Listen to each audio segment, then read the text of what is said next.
Ning stasiun balapan Kutha Solo sing dadi kenangan kowe karo aku nalika ngeterke lungamu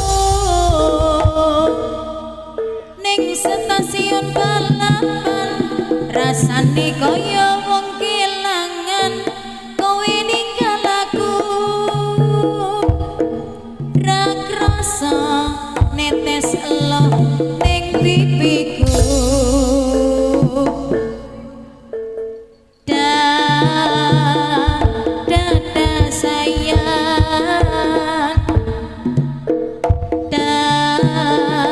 selamat jalan Yuk janji lu ngomong sedina cari sebulan rana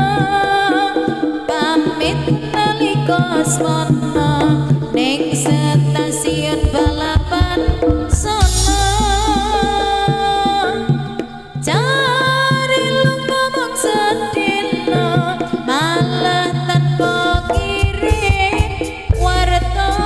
lali apa pancen lali yen eling ingkang balik